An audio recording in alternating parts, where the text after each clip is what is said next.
Health officials in Louisiana are sounding the alarm after a spike in Vibrio vulnificus infections.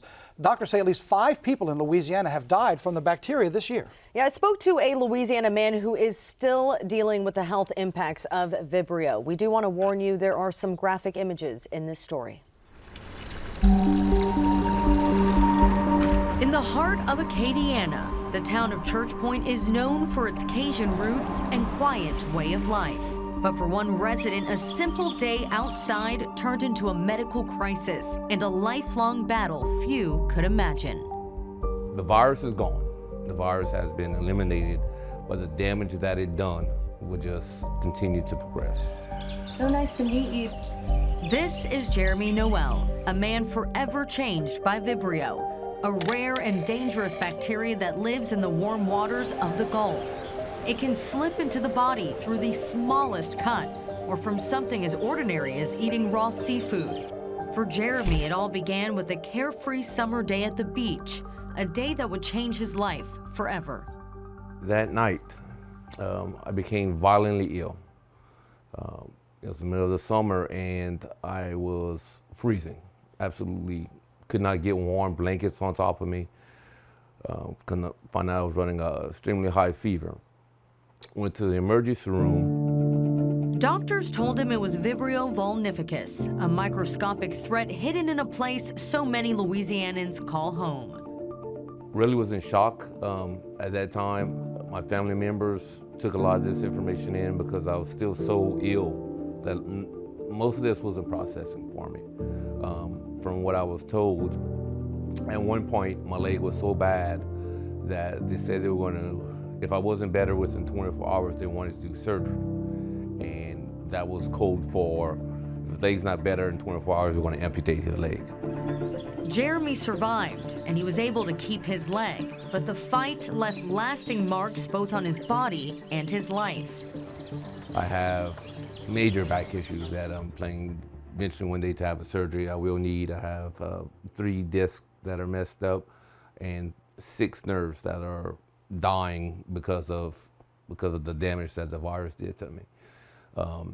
Also, I have 2 tumors removed. Had to relearn how to walk. 2 full years of physical therapy.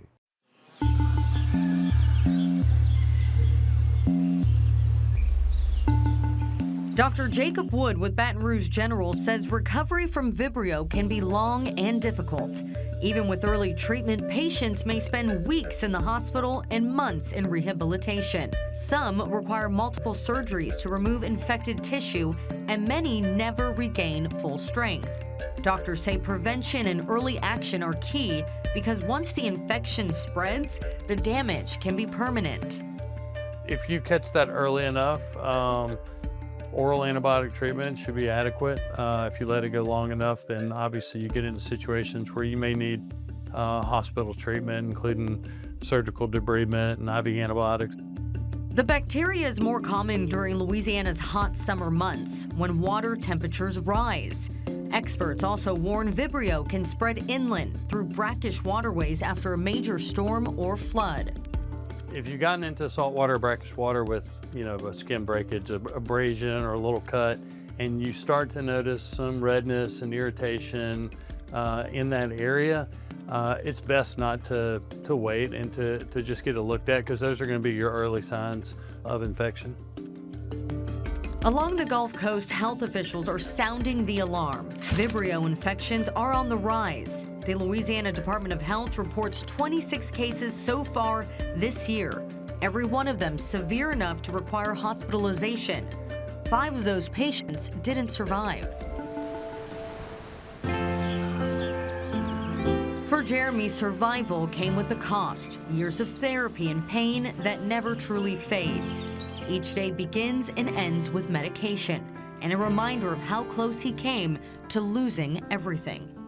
How has this changed your life, not only physically, but emotionally and financially?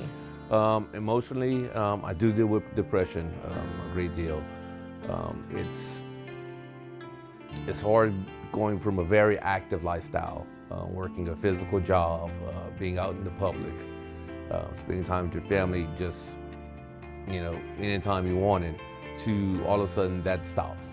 And you have to plan your life around, well, I can do this, but that means I can't do that. His story is one of survival and a warning to others living along Louisiana's coast. My message is, don't take your health lightly. If you do interact with the beach life or fish or anything, and you do get a cut or you have a sore, make sure you take care of it.